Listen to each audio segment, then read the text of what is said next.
Então, boa noite aos que estão aqui na nossa sala virtual e aos que vão assistir depois, que pelo visto são muitos, porque estamos em pouquinhos até o momento, né? Então, é a nossa primeira aula sobre a temática de planejamento, nós já encerramos o módulo de avaliação, então um recadinho, né? Os que estão aqui já terminaram seus esquemas, né? Os quatro aqui, os três já terminaram. Mas os que vão me ouvir, né, depois, eu ampliei um pouquinho o prazo do esquema, tá? Para que todos possam fazer até dia 15 de junho. Não vou ampliar depois mais uma vez, então aproveitem. Última ampliação. Quem não fez as presenças na aula, também ampliei um pouquinho até semana que vem só, né? E nesta aula eu sugiro que logo após a aula já façam as presenças quem está aqui, quem não está, assista e marque sua presença. Bom, nessa segunda unidade, é uma unidade curtinha, né? Então nós temos basicamente 4 aulas e 2 são síncronas, né? Esta e mais outra, né? Então nessa a gente vai falar um pouquinho sobre planejamento no geral, de forma geral, né? E na próxima, sem ser semana que vem, na outra, a gente vai falar sobre projetos de trabalho. Então, ler o texto que está lá sugerido, os textos, vai ajudar a vocês entenderem o que eu vou estar falando, né? Eu vou compartilhar um projeto, aliás, 2 projetos, tá?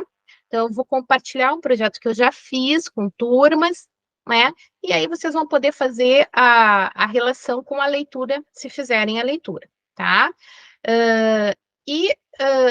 A gente vai se encaminhando para a unidade 3 logo após, que é vocês fazerem o plano de aula de vocês. Então, essas aulas que a gente vai ter antes da unidade 3, elas já ajudam a vocês, quem não tem a experiência, a prática de sala de aula, a começar a entender como é que se organiza um plano. Eu sei que alguns professores, nas suas disciplinas, já pediram planos, talvez vocês já saibam fazer, né? Mas, de qualquer forma, a gente vai fazer mais esse exercício de planejamento, né? Que é elaborar um plano de aula, que será apresentado lá na nossa última aula síncrona, tá? Então, vocês vão apresentar esse plano, né? Como eu já mencionei, né? É uma apresentação bem tranquila, eu vou fazer observações sobre o plano, mas no sentido de aprender, tá? Então, na verdade, eu vou dar nota não pela excelência do plano, e sim pela apresentação do plano, porque é um exercício, né? É diferente de um plano que eu apresento por estágio, que eu já tenho toda uma vivência de curso, e aí eu já tenho que saber fazer um plano, né? Um plano adequado. Agora vocês estão fazendo um exercício tá? Então vai ser bem tranquilo. Bom, para começar, pode falar, Valdeir. Com relação ao plano, professora, a senhora vai escolher um tema para a gente pautar o plano, vai escolher uma série, ou a gente vai ter a autonomia para fazer um plano à nossa maneira? Tá, então, eu venho trabalhando com vocês um pouquinho, né, de forma pincelada, né, com animações, com histórias infantis. Hoje a gente vai trabalhar um pouquinho mais com essas temáticas, né, brinquedos, brincadeiras, né. Então, o plano de vocês, ele vai girar, né, em torno dessas temáticas, né. Pode ser lá uma história infantil, né, que eu vou contar e explorar. Pode ser uma música que eu vou trabalhar naquele dia, tá? Pode ser uma brincadeira, um brinquedo, tá? Então, a temática ela é ampla. Vocês vão escolher, né, as turmas que vão realizar. Vocês podem escolher desde a educação infantil até o 3º ano, tá? A gente vai centrar até para ter um universo mais, um foco, né? Que é onde vocês vão atuar normalmente, né? Geralmente lá no estágio, a gente faz estágio mais até o 3º ano, tá? Ah, professora, mas eu gostaria muito de fazer educação de jovens e adultos. Tá, ok. alfabetização, tá? Vamos centrar na alfabetização de jovens e adultos. Então, vocês vão poder escolher o público de vocês, tá? Mais adiante, na aula que a gente vai falar só sobre planos, aí eu vou mostrar um relatório de estágio, vou mostrar um plano de aula de uma estagiária, a gente vai conversar mais ainda sobre o plano em si, tá? Mas a temática é ampla, tá? Vocês podem escolher desde que parta de uma dessas questões, ou uma história, ou uma música, ou uma brincadeira, tá? Então tem que partir de uma coisa concreta, tá? Então, como vai ser só um plano de aula, a gente não vai pegar uma temática ampla. Por exemplo, eu quero trabalhar as diferenças.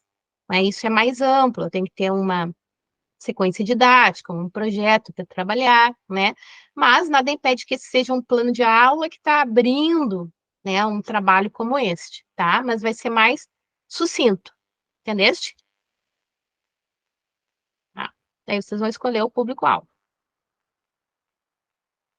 E aí, claro, vocês vão buscar a adequação a esse público-alvo. Se eu vou escolher lá uma pré-escola, eu vou escolher uma história, né, que tenha imagens, né, leitura de imagens.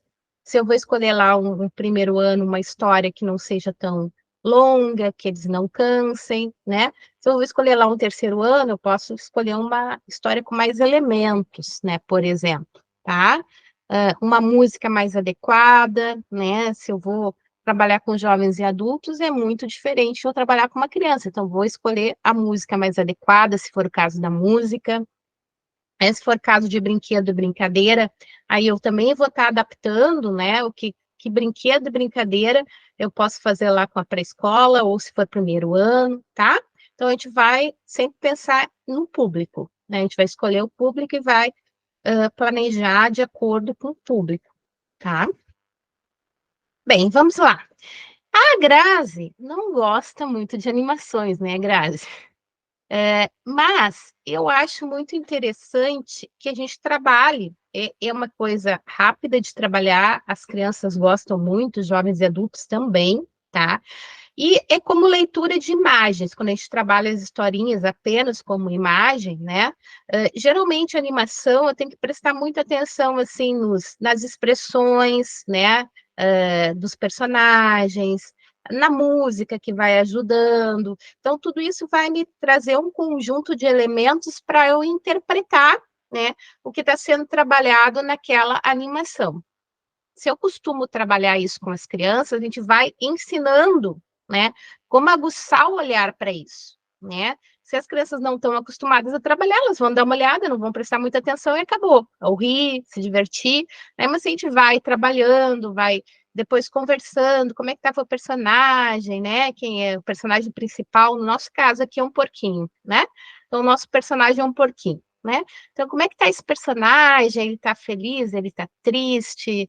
Ele está ansioso? O que que ele está querendo fazer? Por que será que ele está fazendo aquilo? Então, a gente vai fazer algumas questões ou prévias, antes da animação, ou depois da animação para explorar. Daí vai depender do meu objetivo, do meu planejamento.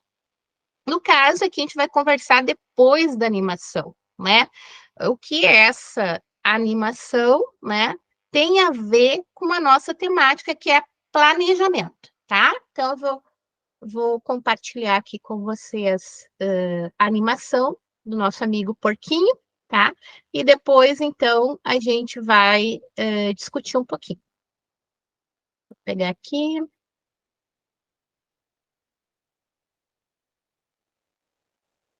Aumentar um pouco aqui. Deixa eu parar aqui. Tem som para vocês, que para mim tá sem som. Você que joga como suporte no League of E Legends, essa é só uma um dica pouquinho, eu vou super ter que básica, sair de novo. mas que ou você pode não saber, pode ter esquecido ou não Eu presta termino. atenção e pode melhorar a sua fase de rota. Eu vou ter que buscá-la novamente, porque rodou outro Não, vídeo é que ali. tava o anúncio, mas agora ele parou. Agora eu tirei o anúncio, agora eu vou ter que pegar de novo aqui o link do YouTube que eu fechei. Deixa eu abrir aqui, vou ter que abrir minha aula de hoje para ver o link.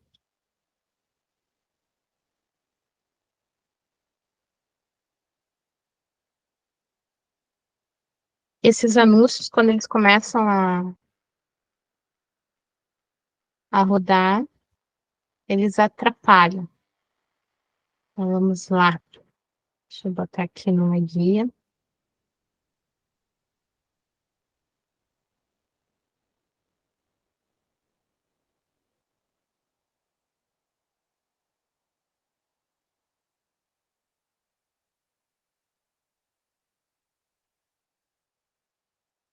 Agora deu um problema aqui, ó. Não tá querendo. Deixa eu ir de novo.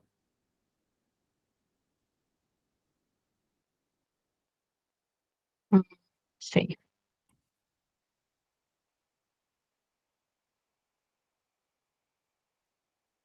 Ok. Vamos aqui.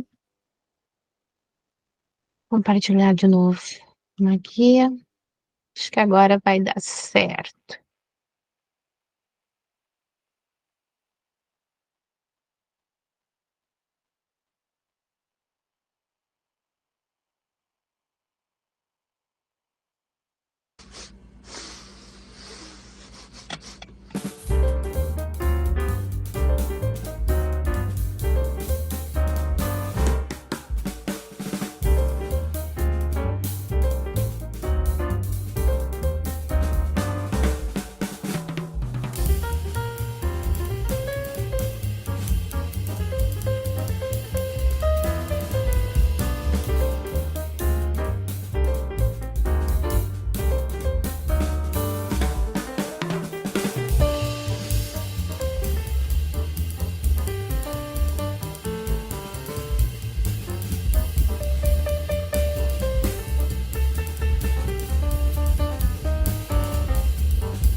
Para vocês apareceu com som, porque para mim estava mudo. Para mim apareceu com som. Tá. Então, essa pequena animação do nosso amigo porquinho, o que que pode ter a ver com a questão do planejamento? Olha, eu estive dando uma lida nesse texto da. É que agora me fugiu o nome da autora, vou procurar aqui no. Bernadette. Bernadette. É, é, principalmente para trabalhar com crianças, né, ainda com adultos, eu acho que a gente consegue ter mais alternativas porque eles têm uma compreensão maior do que seria o contexto da aula e estabelecer a relação com o professor, né? Então, tu consegue ter um domínio maior com os adultos, né? Mas com crianças sem planejamento, eu acho que é impossível de trabalhar, porque eles têm muita energia, né? E aí eles não param, se eles não têm atividade, com certeza eles vão a gente perde o controle total da sala de aula, né? Pela pouca experiência que eu tenho, trabalhando como monitor, vendo os professores trabalhar, eles não podem deixar um minuto livre sem ter um conteúdo ou uma atividade para fazer, né?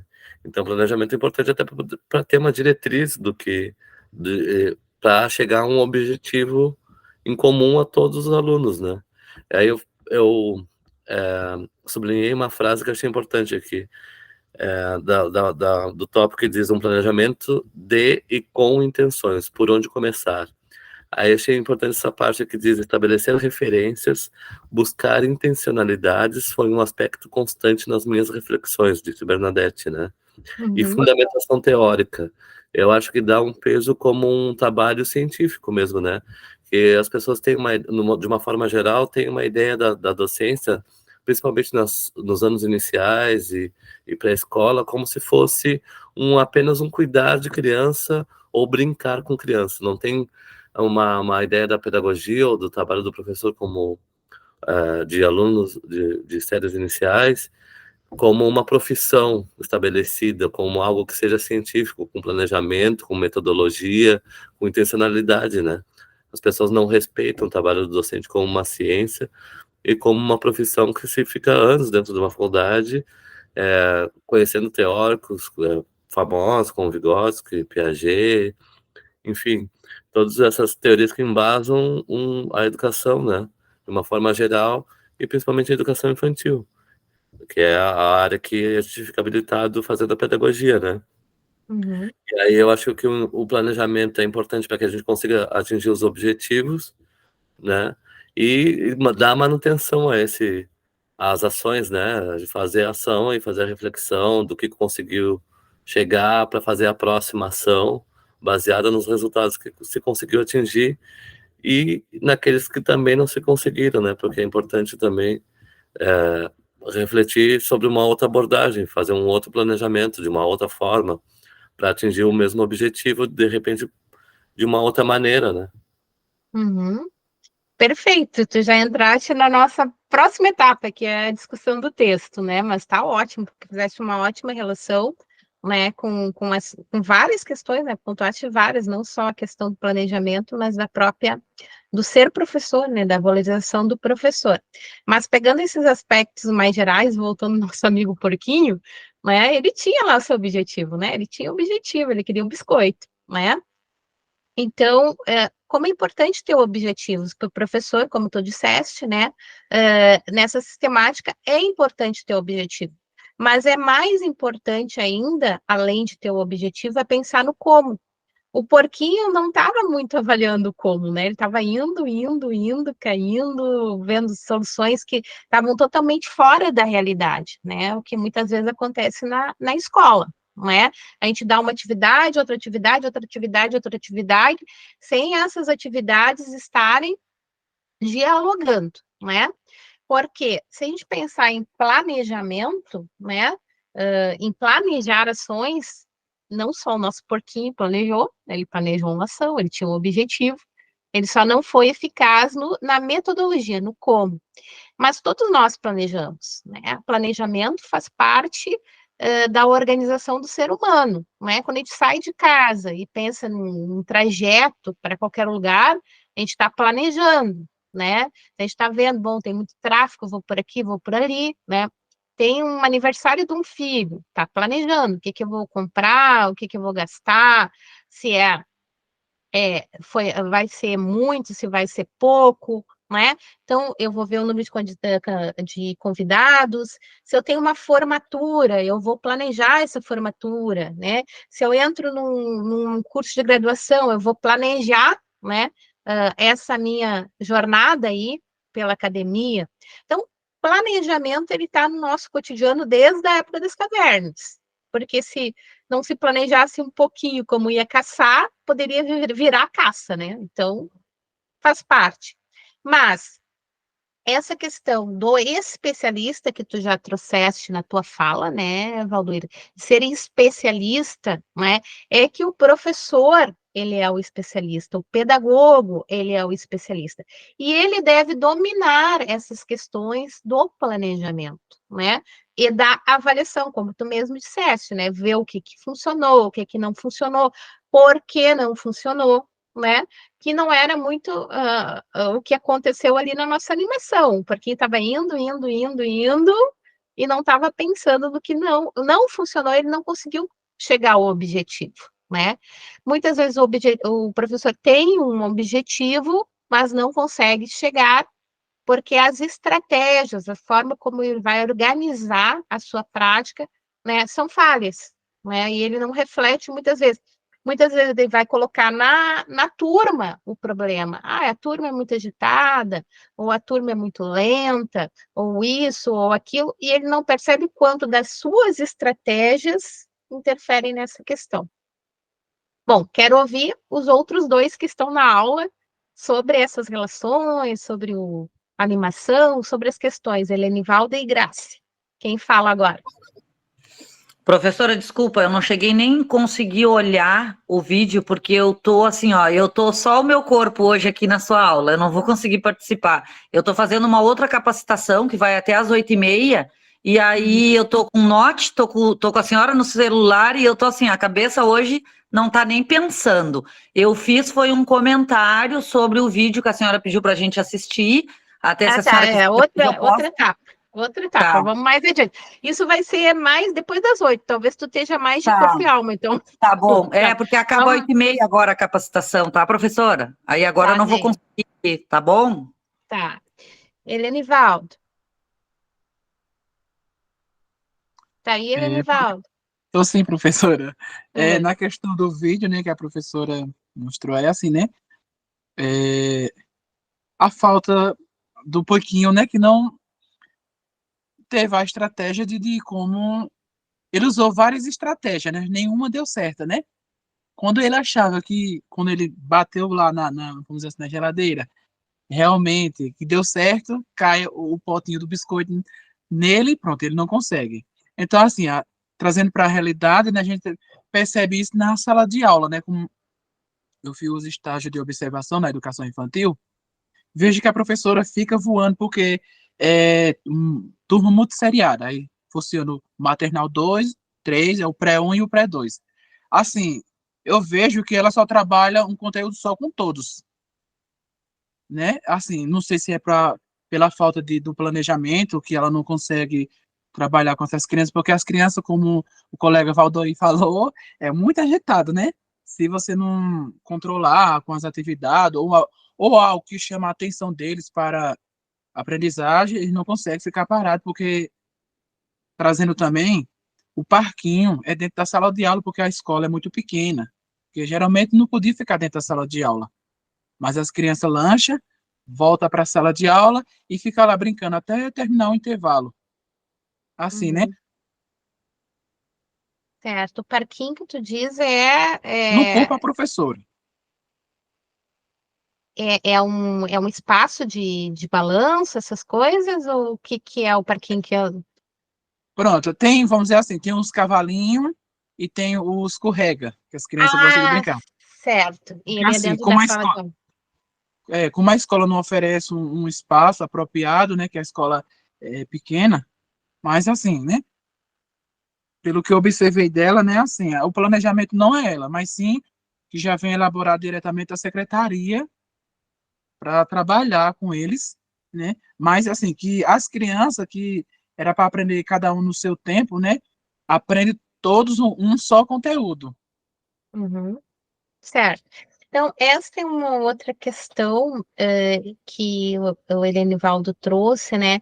Que muitas vezes o planejamento vem pronto, né? Lá a Bernadette meio que abordou isso também, né?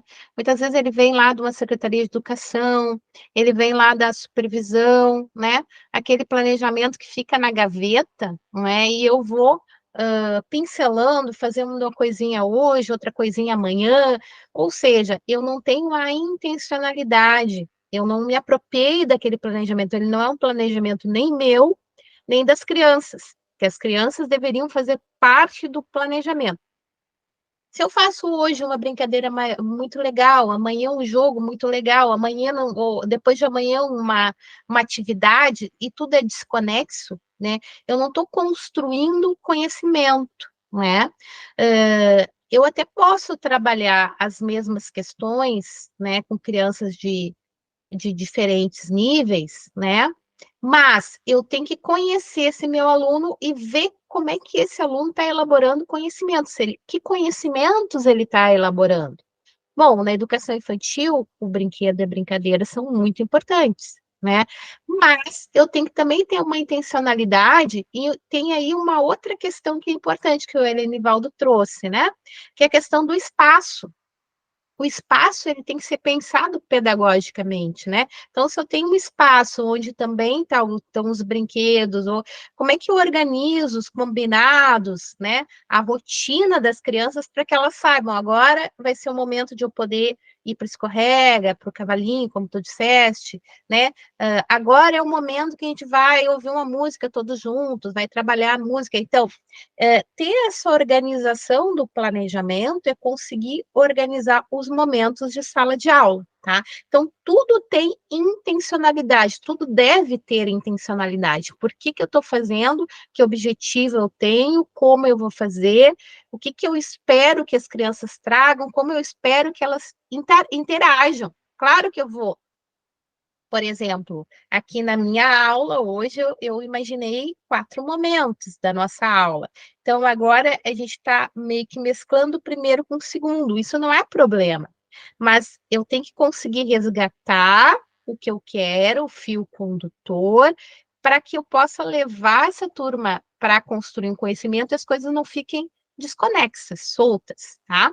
Então, isso é ser especialista em educação, é conseguir pensar, né, a sala de aula, esse cotidiano, como é que vai ser esse cotidiano? E se não deu certo hoje, né, o que eu posso fazer amanhã de intervenções para que a gente possa resgatar aquele fio condutor que eu estou me propondo de trabalho, tá?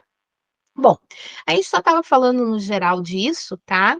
Agora, nesse próximo momento, eu planejei. Deixa eu ver o que o Valdoiro botou ali no chat antes. Igualmente, as adaptações podem ser feitas pelo professor, que é o profissional que tem o contato direto com o aluno. Exato. Então, quando eu, digamos assim, eu vou. É o plano B, né? Plano A não deu certo, é o plano B. Mas isso não é um improviso, né? É porque eu pensei, né? Bom, se não der certo essa estratégia, como é que eu vou fazer outra estratégia para que a turma possa avançar nisso que eu estou querendo discutir, trabalhar, aprofundar, enfim, tá? Então, vocês vão estudar muito Piaget, como citou o Valdoir antes, né? Vygotsky, Vallon, Luria, outros educadores, Maria Montessori, enfim, Paulo Freire, Freinet, né? Então, todos que se debruçaram sobre como se constrói conhecimento, né? E não se constrói o conhecimento de forma fragmentária. Se eu trabalho um pouquinho uma coisa, um pouquinho outra coisa, um pouquinho outra coisa, né? Eu não estou conseguindo perseguir um objetivo, né? Não estou conseguindo organizar esse como eu vou trabalhar, né? Também é importante ter o que eu vou trabalhar, né? Mas muitas vezes o professor coloca o que na frente do como e de quem é meu aluno e do meu objetivo, né? Ou seja, só pensa no conteúdo, a gente tem que pensar no todo. E agora, nesse segundo momento, eu vou trazer um pouquinho exatamente das lâminas, vou trazer umas lâminas com o texto que vocês leram, tá? Na medida que vocês tiverem alguma coisa que eu estou comentando, e vocês fizeram uma leitura do texto e também chamou atenção, vocês podem levantar a mão, né? E aí eu dou a palavra, tá? Porque agora, passando as lâminas, eu não vou estar enxergando vocês, né? Mas é um apanhado geral né, que eu fiz para garantir que mesmo quem não tenha lido o texto consiga ter esse entendimento dessas questões mais gerais de planejamento, tá? Que ele aborda, esse texto vai abordar desde as questões mais gerais até o plano de aula, né? Ele já traz os elementos de um plano de aula. Então, esse texto é um texto importante porque ele traz um panorama geral, tá? Então, deixa eu pegar aqui. Vou ter que colocar aqui no meu slide que não tá. Para poder. Então, os slides são exatamente desse texto que é o Planejamento em Busca de Caminhos, tá? Da Maria Bernadette Castro Rodrigues.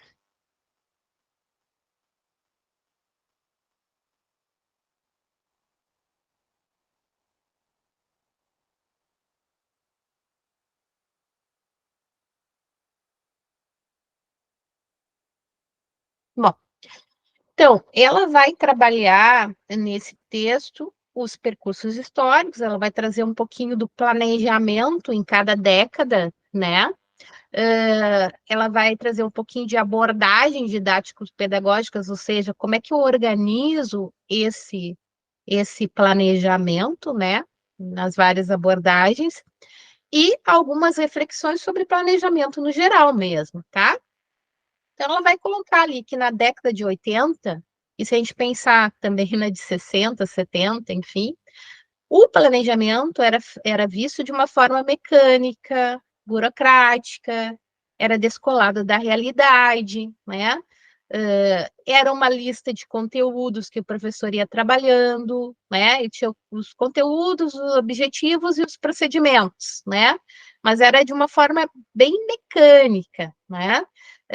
Ele era considerado neutro, né? Não tinha uma ideologia por trás daquele planejamento, pelo menos era o que se pensava. Hoje em dia a gente sabe que todo planejamento tem uma ideologia por trás. Até quando eu não planejo, existe uma ideologia por trás disso, tá? Então, tudo é intencionalidade, mesmo a não intencionalidade mostra um pouquinho da forma como eu encaro o fazer pedagógico, tá? Então, ele era centrado no como fazer, como se fazia, né? E o que ensinar, né? Mas o como fazer não era as estratégias que a gente pensa hoje em dia, a metodologia, era um método bastante rígido. Por exemplo, aula expositiva. Primeiro eu vou falar um pouco do conteúdo que eu quero trabalhar lá, substantivo. Falar o que é um substantivo. Depois eu vou fazer um exercício de substantivo. Depois eu vou fazer uma avaliação das crianças se aprenderam ou não substantivo. Era uma coisa bastante mecânica e baseada, então, no conhecimento. Isso vai mostrar uma forma que a gente chama de empirista, que é uma corrente, uma teoria, né? Educacional, mais empirista. E no empirismo se trabalhava muito no estímulo-resposta. Eu dava um estímulo para o aluno, ele dava uma resposta. Por exemplo, lá na alfabetização, eu ensinava o A, o B, mostrava, pedia para repetir, repetir, repetir, ele dava uma resposta, e a gente achava que pela questão da repetição, o aluno aprendia. Hoje a gente sabe que a gente não aprende por repetição. É preciso retomar esse objeto do conhecimento de vários ângulos, de várias formas, para construir o conhecimento, mas é diferente de repetição, memorização. Tanto que aquelas coisas que repetiram na escola, né? E muitas vezes a gente não aprendeu, né? A gente passa desde que se chega na escola até sair, né, do ensino fundamental, trabalhando lá as questões de gramática, de ortografia, né, as vírgulas, o uso de porquês, né? E muitas vezes o aluno chega lá no final do ensino médio ou até na faculdade e não sabe pontuar um texto, usar vírgulas, né? Então, por quê? Porque aquilo foi trabalhado de forma mecânica, repetidas vezes, com memorização, com exercício por exercício por exercício, mas não houve uma construção desse conhecimento, uma construção efetiva. Ou seja, esta forma de planejar tem N lacunas, né? E lacunas que fazem, inclusive, o aluno, a criança, entender que ela que não consegue, que ela que não sabe, ou que ela é burra, por exemplo, né? Porque ela não conseguiu entender lá o que é um adjetivo, né? Não conseguiu fazer o uso, né, dos adjetivos, né? Então, porque foi trabalhado dessa forma mais mecânica. No discurso atual, né? Então, o planejamento, ele é uma prática pedagógica, tá? E uma prática intencional, eu tenho que ter intenções, né? Nesse planejamento. Então, ele tem concepções e princípios, né? Todo planejamento tem concepções. A base curricular, ela traz inúmeras concepções de sujeito que interage, da importância do trabalho com o texto desde sempre, né, das vivências lúdicas, né, do brinquedo, da brincadeira. Então, na própria base, né, no nosso instrumento lá que a gente se baseia para fazer o planejamento, né, já tem essas concepções, né, de planejamento. Então, além das diretrizes, a gente tem os procedimentos, as estratégias, né? Hoje em dia, algumas escolas, infelizmente, não são todas as escolas, têm um currículo mais integrado, né? Onde não se tem tanto esta separação por disciplinas, né? Agora é aula de português, agora é aula de matemática. Se bem que eu vejo muitas escolas, inclusive no terceiro ano, fazendo isso, usando até cadernos diferentes, né? Agora é aula de português, o tal caderno, né? Aí tu trabalha um texto de ciências, isso é ciência ou é português? Como é que tu vai definir, né? Então, essas questões que, na verdade, não existe tanta separação, não deveria ter tanta separação. Fala, Valdoir. Meu percurso todo no ensino fundamental, ensino médio foi dessa forma, né? Mais bancário, assim, e da separação dos cadernos, né? O professor de ciências, por exemplo, no ensino fundamental, ele não corrigia erros de português, e eu acho que isso era importante, né? Porque reforçava o ensino do professor da disciplina de português, né? E mostrava uma integração dos conhecimentos também, né? E eu vejo que alguns professores têm esse cuidado também, até na faculdade, de nós estarmos fazendo uma disciplina que não teria aparentemente tanto a ver com ortografia, ou coisa assim, que talvez não tenha, não, o objetivo principal não é que nós aprendamos ortografia, e os professores têm esse cuidado de fazer a correção para que reforçar esse aprendizado, né? Isso é muito importante, porque se eu vou me formar em pedagogia, é importante que eu saiba minimamente escrever corretamente, né? Então, é um reforço do aprendizado, né? Uhum. Isso é uma questão muito importante na nossa formação, né? Porque a gente percebe, assim, eu percebo bastante que os alunos chegam, né, com sérias lacunas na escrita, na produção textual, na leitura, às vezes não tem uma leitura fluente em voz alta, né? E o professor, ele necessita disso, ser professor é dominar essas questões. Se eu não domino, eu sou lá estudante de pedagogia, eu vou ter que trabalhar essas questões porque eu vou ensinar isso ao meu aluno, né? Então, o professor, ele vai fazer mediação, ele é um mediador, mas ele também ensina, né? E se ele não sabe produzir um texto, como é que ele vai fazer com que a criança produza um bom texto, né? Então, quando eu chego, isso faz parte do planejamento da minha formação. Se eu sei que isso é uma deficiência, eu vou ter que planejar, eu vou ter que, inclusive, estudar, né, não só o que a universidade está oferecendo, mas além, para que eu possa, né, me aperfeiçoar nessas questões. E sim, antigamente, né, infelizmente, hoje em dia, em algumas escolas, ainda tem essa separação. Eu só dou aula de ciências, ou eu só dou aula de português, eu só dou aula de matemática.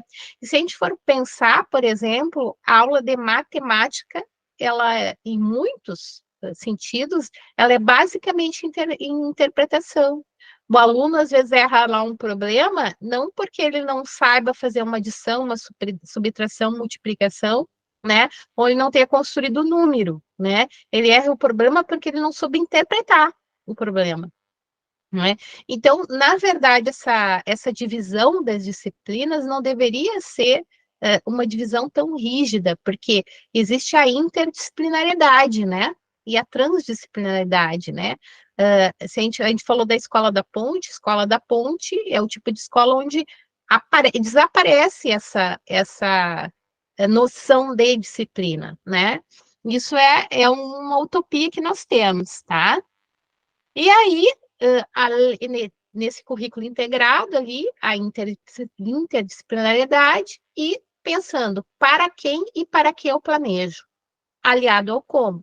Então, esse para quem, né, essa criança que eu estou planejando, essa realidade que ela vive, esse tempo histórico, a cultura é super importante na hora que eu vou planejar, né?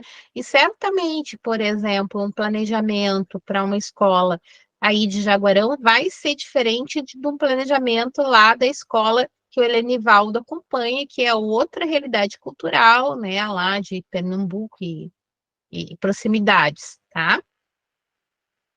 E aí, uma pergunta para todo professor, né, e para vocês que estão em formação, né, de que um planejamento, né, de que nos aproximamos em nossa prática pedagógica, né?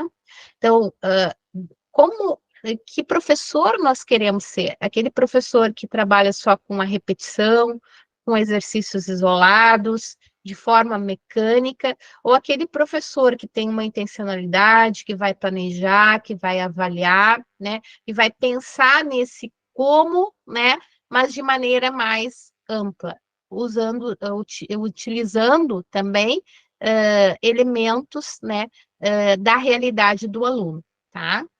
Então, a gente não vai mais pensar em dar aula, né? Mas a gente vai pensar em construir conhecimento, tá?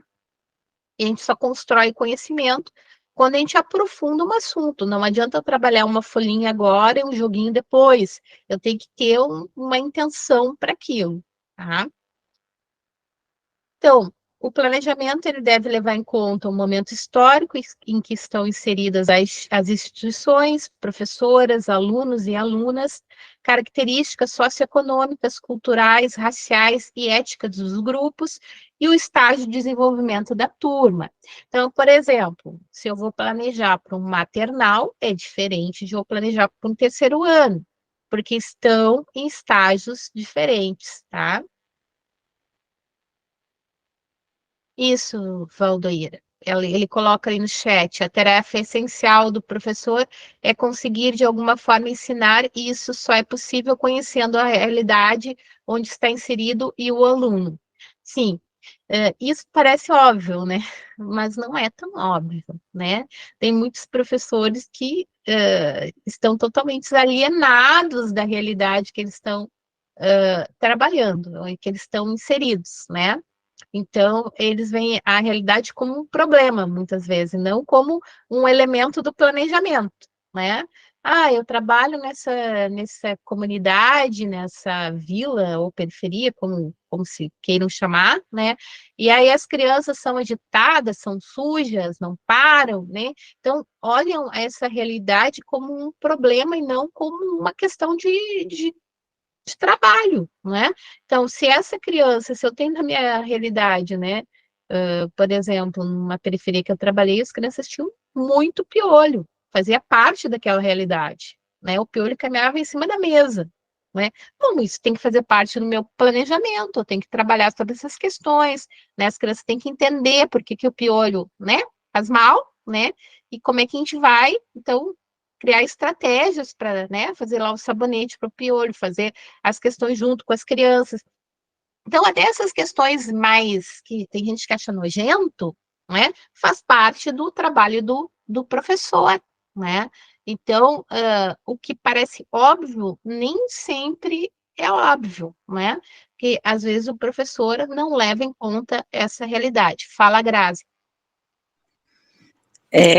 Eu passei por uma situação bem parecida, professor, porque na escola que eu trabalho tinha uma menina que o piolho caía em cima da classe. e ela pegava o piolho de cima da classe e soltava no chão. E aí eu vi ela fazendo aquilo ali, o piolho vivo. E eu disse para ela, tu não me solta esse piolho no chão, que esse piolho vai caminhar pelos tênis da gente, vai vir para a roupa da gente, vai chegar até o cabelo da gente. Aí teve um dos dias que eu cheguei para a diretora e disse assim, tá demais, porque estava demais, né? A gente tinha conversado, eu e a professora, que é a titular da turma, e aí eu disse para a diretora, aí a Ana me deu toda a liberdade do mundo, não, fala com a diretora, né, para a gente tentar resolver.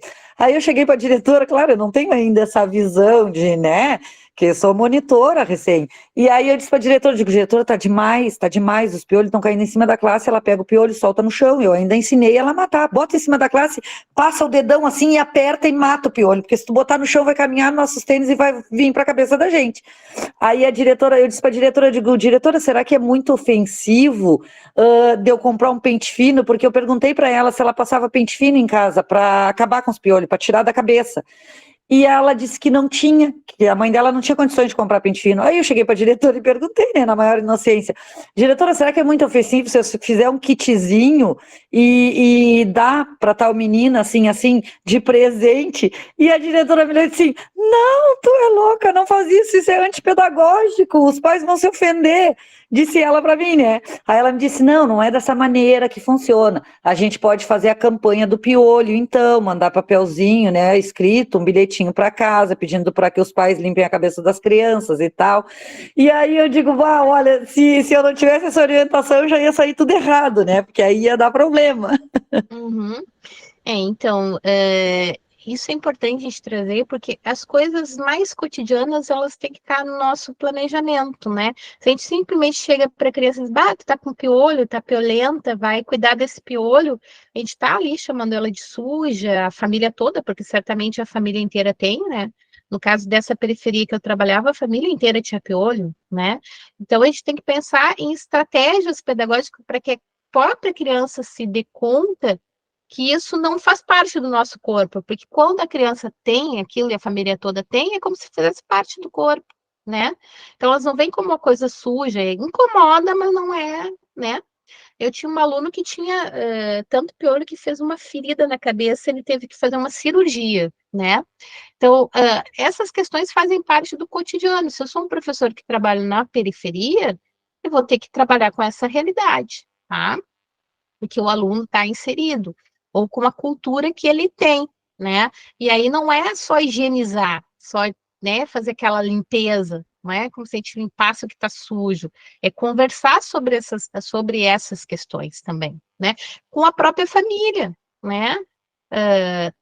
Não só mandar o bilhetinho para a família dar um jeito, né? Mas conversar com a família, né? A escola, muitas dela tem esse papel de educar também a comunidade, não é? Muitas vezes a gente só chama a comunidade para reclamar, né, das crianças, né? Não faz esse papel educativo que a escola deve ter, essa ação na comunidade que ela está inserida, tá? Bom, então, eu tinha falado na interdisciplinaridade, tem um dos autores que trabalha bastante, que é o Santo Tomé, né, que vai falar que é o trabalho coletivo de diversos especialistas. Então, eu vou trabalhar coletivamente, não vou ser mais só o professor de português que dá português, ou o professor de artes que dá artes, né, porque artes e português estão juntas, e artes e matemática podem estar também, né, música e matemática tem tudo a ver. Então, assim, a gente percebe que a gente vai sair dessa caixinha e vai tentar trabalhar juntos. Isso é comum nas escolas? Não, não é. Infelizmente não. Infelizmente as pessoas querem estar na sua caixinha, né? Que é a sua disciplina, não é? E aí, por quê? Porque as disciplinas envolvidas modificam-se e cria-se uma relação de interdependência entre elas, né? Então, eu tenho que modificar o meu planejamento para poder trabalhar com o meu colega que é da matemática, meu colega que é da educação física, tá? Então, aí vai ter um equilíbrio de força entre as disciplinas, não vai ter essa questão, a disciplina de português é a mais importante, né? Porque tem essa questão das pessoas, português é o mais importante, mas educação física não é, só largar uma bolinha e tá pronto, e não é assim. Valdir, pode falar. Tem uma passagem do texto que fala sobre a coordenação pedagógica, né? O quanto é importante ter uma coordenação pedagógica que esteja em contato com os professores diariamente, não apenas nas reuniões, né? Porque outro dia eu percebi, assim, né? E percebo, de uma maneira geral, nas escolas onde eu trabalho, é que, às vezes, um professor que é substituto, ou um professor que não está tão, não está em sintonia com a filosofia daquela escola onde ele está inserido, com os ideais que aquela escola tem para os alunos, ele acaba ficando perdido, né? Então, é como se fosse uma orquestra, assim, onde tem um músico que está desafinado. Porque outro dia eu achei uma abordagem que teve uma professora com relação a um tema que é polêmico, né? E, tipo, que ela não estava fazendo errado com relação à formação que ela teve, que ela já é uma professora que está com uma proximidade da aposentadoria, então ela teve uma formação e não deu uma continuidade na formação dela. Então, a abordagem que ela fez já está ultrapassada, de uma certa maneira, que funcionou muito bem numa época, mas que agora não está funcionando, ou seja, se notava que ela não estava em sincronia com os outros professores, né? Então, aí acabou desafinando a abordagem dela com o que a maioria dos professores tem feito naquela escola. Então, eu acho que a parte da coordenação, estar em sintonia com os professores, é muito importante para fazer essa comunicação, né? Uhum. É essencial, né, Valdoir? Por exemplo, a gestão como um todo, não só a coordenação pedagógica, mas a orientação, a direção, né? Que não façam isso de maneira burocrática. Bom, eu sou diretora, só vou ver as questões burocráticas, né? Ou sou orientadora, só as questões de disciplina, né? Mas um trabalho conjunto, porque como professores vão sozinhos pensar coletivamente, né? Então, eu acabo pensando só na minha disciplina, não penso coletivamente, porque eu não tenho esta gestão que me leve a pensar coletivamente. E aí eu preciso ter uma reunião pedagógica que é organizada para isso, não é só para fazer rifa, para pensar sobre os atrasos, sobre as faltas, mas é o pensar a questão pedagógica mesmo, que é o nome da reunião, reunião pedagógica. Só que em reunião pedagógica, às vezes, o que a gente menos faz é pensar no pedagógico, sobre essa questão da interdisciplinaridade, né, dos professores trabalhando juntos, né, e aí a gente não vai ter essa coisa de não sintonizar, porque todos estão no mesmo aporte teórico, né, olhando as questões coletivamente, conjuntamente. Na próxima aula que a gente vai ter síncrona, eu vou trazer exemplos de projetos de trabalho onde os professores construíram coletivamente, é diferente de eu estar isolado na minha sala, né? Aí eu tenho que imaginar mais que, assim, não é a professora da turma tal, mas é a professora que trabalha com uma turma que faz parte de uma escola. Então, todos são professores dessa escola e todos são professores de todos, são educadores, né? Eu só trabalho mais com uma turma, mas eu sou professor da escola, e se uma turma tem problema, o problema não é do professor da turma, é da escola, tá? Então, uma boa gestão vai encaminhar desta forma.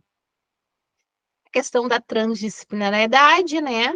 E aí vão desaparecer os limites entre as disciplinas de vez, as disciplinas vão trabalhar tão juntas que a gente não percebe esse limite. São pouquíssimas escolas que fazem isso, infelizmente.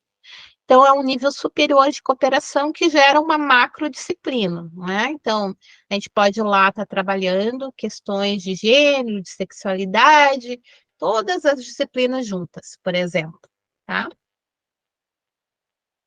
Ela vai trazer também formas de integração curricular, tá? Ou seja, formas de organizar um currículo da escola, de organizar um ensino, tá?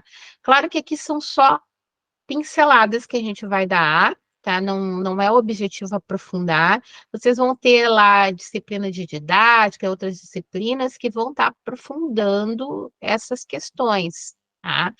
Mas só uma pincelada, por exemplo, o que são centros de interesse, tá? Ovid e Declore, tá? É um todo indivisível. Por exemplo, eu vou estar trabalhando as questões, né, das necessidades das crianças, né? Claro que são temas pré-estabelecidos sob a ótica do professor, tá? Acerca do que a criança precisa. Então, tipo de planejamento, começou lá na década de 60, o Valdir falou sobre coisas que já estão superadas, né, mas ainda se tem essa questão do centro de interesse, né, que se trabalhou bastante no pós-guerra também, né, então, por exemplo, é importante trabalhar a questão da nutrição, né, dos alimentos, então, vou trabalhar os alimentos com as crianças. Isso acontece muito na pré-escola, né? Vamos trabalhar os alimentos porque é importante, né? A gente nem vê se aquilo realmente está sendo importante para a turma. Às vezes as crianças já têm uma boa alimentação, já têm essa noção, mas eu vou lá, né? Trabalhar aquilo novamente porque eu achei importante trabalhar. Então, é um planejamento que sai muito do ponto de vista do professor, tá? Temos o tema gerador, que é outra forma de organizar, né, o planejamento. Ele é mais comum, é mais utilizado na educação de jovens e adultos, mas ele pode ser trabalhado, né, em qualquer ano, tá? No primeiro, no segundo, no terceiro, ou toda a escola pode trabalhar dessa forma, né?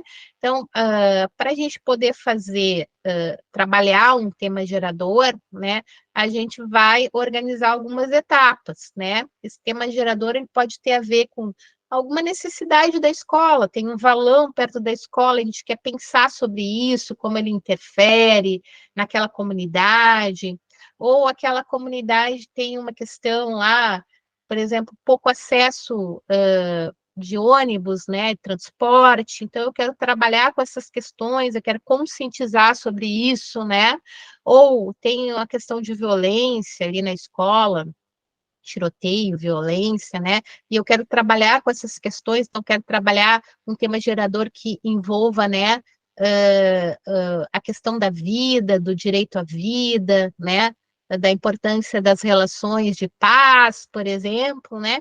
Então, ele sempre vai partir lá de entrevistas que eu vou fazer com a comunidade, com as crianças, para ver essas necessidades da comunidade, né? Eu vou pegar os dados do lugar, né? Vou pegar fotos, documentos desse lugar, né? Eu posso sair com as crianças, com os jovens, com os adultos, olhando, fazer uma caminhada pelo bairro, tirar fotos, analisar questões que são importantes de trabalho naquele bairro, naquela comunidade, né? Então, esses temas, eles são temas que devem ser relevantes, e eles podem ser sugeridos ali pelos pais nas entrevistas ou pelas próprias crianças. Então, é um planejamento que ele fica muito interessante para uma escola inteira, uma escola inteira trabalhar isso, mas eu posso trabalhar também numa turma, a partir de uma necessidade que eu percebi daquela comunidade, tá? Então, vocês veem que é uma questão bastante ligada ao social, né, bem típico do Paulo Freire, que pensava muito nessa questão do social, né, do diálogo, como é importante o diálogo, e nesse sentido o diálogo com a comunidade, tá? Aí a gente também tem a rede temática, o complexo temático, né, que vem do tema gerador, né? Depois que eu levanto esses dados da comunidade, eu vou fazer uma organização geral, tentar juntos, né, construir uma rede, pensando como é que a gente pode trabalhar lá a matemática relacionada às questões, por exemplo, se essa comunidade trabalha com reciclagem do lixo, né? Como é que a gente pode trabalhar a matemática, a cidadania, né? Então, a gente vai montando lá o nosso tema gerador, vai colhendo falas, né? Na próxima aula eu vou trazer um projeto que partiu de um complexo temático e de um tema gerador, tá? Tema gerador e complexo temático, para vocês verem isso de uma forma mais prática, tá? Então, os professores vão levantar os dados, né? Pode ser história de vida também das pessoas, enfim, e vão fazer análise desses dados, vão selecionar falas que vão explicar um pouquinho a lógica dessa comunidade e vão buscar os caminhos pedagógicos para solução dos problemas dessa comunidade, tá? Então, pode ser uma coisa só da comunidade, pode ser uma coisa que está relacionada a uma questão do contexto histórico, político, né? Por exemplo, agora a gente vê essa questão da violência, violência nas escolas, né? As ameaças, os medos que a gente tem vivido, né? Então, isso pode ser uma coisa que vai ser trabalhada na minha rede temática, no meu complexo temático, enfim. Questão do meio ambiente, que é uma questão premente também, né? Ela pode ser trabalhada, tá? E os projetos de trabalho? Os projetos de trabalho é o que a gente mais discute no curso. Por quê? Porque lá no estágio vocês vão trabalhar com projetos de trabalho, né? Então, os projetos, eles são, digamos, estudados com mais profundidade. Então, eles visam oferecer aos estudantes estratégias para que alcancem a globalização, estabelecendo interferências e relações por si mesmos, né? Então, a gente vai pensar um projeto, por exemplo, eu vou estudar sistema solar. Eu posso estudar sistema solar numa pré-escola, tranquilamente, posso estudar no segundo ano, no terceiro ano, no nono ano, né? A gente vai estudar de maneiras diferentes, a gente vai aprofundar as temáticas, vai trabalhar isso de maneira diferente. Mas eu vou propiciar a criança que ela vá construindo conhecimento e fazendo relações de acordo com o que ela tem condições naquele momento, com a fase do desenvolvimento que ela se encontra, tá? Implica o desenvolvimento de estratégias, tá? Então, a gente sempre vai pensar nas estratégias para o nosso projeto, não vai ser que nem o porquinho lá da nossa animação inicial, que foi fazendo um monte de coisa sem pensar. A gente vai pensar no projeto que a gente vai desenvolver nas estratégias, né? Então, eu quero que as crianças de Jaguarão, vamos pensar num exemplo, percebam como o Jaguarão é uma cidade histórica, né? Que tem prédios históricos, tem um museu interessante, né? Que tem uma história interessante de se estudar, tem artistas, tem escritores, então, eu vou pensar nas estratégias que eu vou formular, né? Para que elas percebam isso, vou lá estudar os pontos turísticos da cidade, vou pensar numa visita ao museu, então eu vou pensar num trabalho, num projeto para que as crianças se apropriem disso, ou eu posso estar estudando lá a cultura do Brasil e do Uruguai, Jaguarão e Rio Branco, enfim, tá? Então, eu sempre vou pensar em estratégias para aprofundar essas relações. Implicam uma globalização mais interna do que externa, ou seja, favorecem a tomada de consciência por parte dos alunos do seu processo de aprendizagem, né? Então, o próprio aluno vai poder fazer as relações. Professor, a gente estudou isso, está relacionado a tal fato, né? Então, ele exige um trabalho coletivo, de diálogo, né? Que vai ser muito diferente do que a gente vê normalmente, que é folhinha pela folhinha, o exercício pelo exercício, né? Aí eu vou pensar em como a criança vai construir esse conhecimento, né? Vai atender aos objetivos que eu me propus lá no início. Por exemplo, se eu quero que a criança perceba essa diversidade cultural de Jaguarão, eu tenho que pensar em estratégias para que ela possa e tendo esta dimensão, essa noção. Visam oferecer aos estudantes estratégias para que alcancem a globalização, estabelecendo inferências e relações por si mesmos, que eu já falei. Implicam o desenvolvimento de estratégias, procedimentos, habilidades na busca da organização da informação. Implicam a globalização. Essa aqui já foi, já falei. Tá? A diferença entre projetos e sequência didática. Porque eu posso ter um projeto ele vai abordar um assunto de maneira mais ampla, né? Projeto, ele é diferente de sequência didática, tá? Então, por exemplo, a maioria das vezes a gente chega numa escola e a escola está dizendo, eu estou trabalhando um projeto do Dia das Mães, né? Provavelmente ela está trabalhando uma sequência didática, porque um projeto ele sempre implica em conhecer algo que eu não conheço. levantar questões, fazer, né, pesquisa. O projeto envolve pesquisa, tanto do professor quanto dos alunos, né? Então, se eu estou lá trabalhando uma história uma semana, estou trabalhando uma história, eu provavelmente estou trabalhando uma sequência didática. Mas se eu estou trabalhando várias histórias que falam sobre a questão das diferenças, por exemplo, aí eu posso estar trabalhando algo maior, que é um projeto sobre as diferenças, tá? Então, o projeto, ele sempre tem um tema, né? Por exemplo, a questão mesmo das diferenças, vamos pegar diferenças, tá? Então, o tema pode ser diferenças, o problema pode ser aquela turma, as crianças não se relacionam bem com as diferenças, com as individualidades, né? Lá eu tenho as crianças cadeirantes, eu tenho crianças assim. Então, como é que eu posso, né? Fazer com que eles avancem nisso, né? Ou eu estou lá estudando dinossauros, por exemplo, né? Então, as crianças podem colocar um problema: dinossauro existiu ou não existiu? Isso já é um problema. Então, eu paro para um estudo, para uma pesquisa, para saber se existiram, não existiram, os tipos, né, os tamanhos, o que comiam, enfim. Né?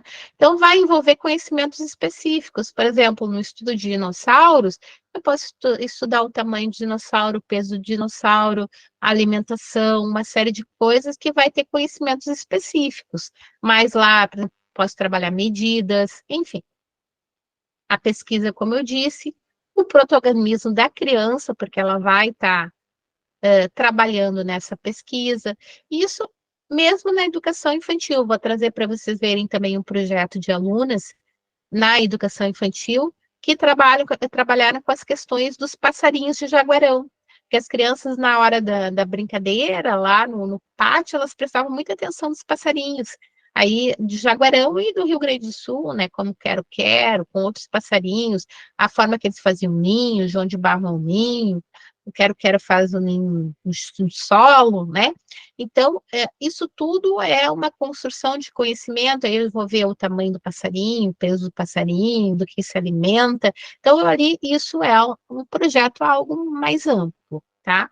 A sequência didática é um trabalho estruturado pelo professor, ele não vai ter essa participação das crianças, então eu quero que as crianças entendam como é que se produz uma poesia, né? Então eu posso fazer um trabalho mais estruturado ali, de trabalhar com diversas poesias, ver a silhueta, ver como é que a gente organiza uma poesia, se tem que rimar, se não tem que rimar. Então eu posso fazer uma sequência didática para isso, tá? Tem um objetivo a ser alcançado, tem um conjunto de atividades organizadas e estruturadas, as atividades são interligadas entre si, tá? E é um procedimento de ensino com conteúdo que eu vou enfocar, né? Como eu disse ali, uma sequência didática para a poesia, ou uma sequência didática para trabalhar receitas, né? Como é que são receitas? O que sempre se tem um gênero textual receita? Ah, tem ingredientes, ok. Então vamos ver diversas receitas, receita de bolo, receita disso, receita daquilo, enfim. Então, uma diferença básica entre projeto didático e a sequência didática é que no projeto didático, o planejamento, monitoramento e avaliação de todo o processo se dá de forma compartilhada, tá? Então, entre o professor e os alunos, tá? Ou seja, as crianças participam da organização geral do trabalho de modo mais direto, tá? Então, a gente sempre parte das questões, das dúvidas das crianças, dos desejos das crianças. E na sequência didática, não necessariamente, tá? A sequência didática também é muito usada lá nas datas comemorativas. A gente trabalha com sequências didáticas, né? Quando a gente trabalha as datas comemorativas. Bom, mas todo o planejamento, principalmente um plano de aula, né? Vocês vão construir um plano de aula, como eu disse lá no início da aula, né? Então, todo plano de aula tem que ter um objetivo. O que eu quero, né? Uma justificativa. Por que eu quero isso? A temática, né? O que eu vou trabalhar no meu plano de aula, né? As estratégias, ou seja, como é que eu vou fazer? A localização, que turma é essa? É um primeiro ano, é uma pré-escola, né?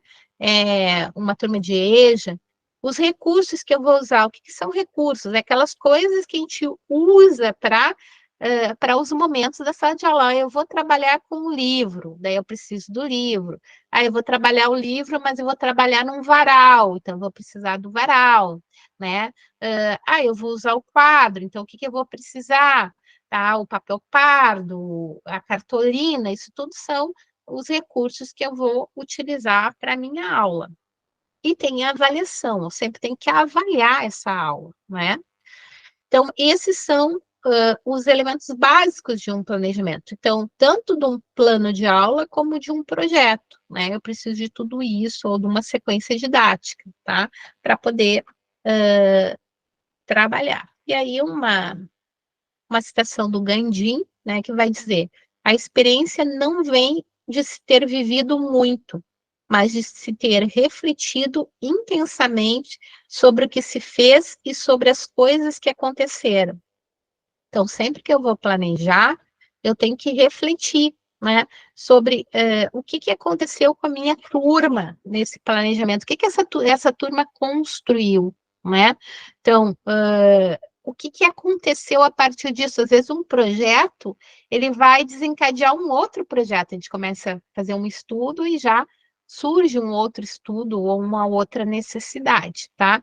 Então, qual palavra que mais define um planejamento bem feito? Intencionalidade, tá? Então, eu preciso ter intencionalidade, eu preciso me apropriar do que eu vou trabalhar, né? Se eu tenho um planejamento lá para trabalhar sistema solar, como eu disse como exemplo, né? O professor, ele precisa se apropriar disso, ele precisa estudar para poder, né, planejar. Então, o estudo é algo que vai nos acompanhar o resto da nossa vida. Ser professor é estudar, é aprender sempre, né? Aprender com o aluno e para o aluno, tá? Então, a gente sempre tem que estar, digamos, nesse percurso. Gente, eu fiz uma síntese do texto, mas o que mais vocês gostariam de dizer sobre esse texto da Bernadette? Dúvidas? O que mais?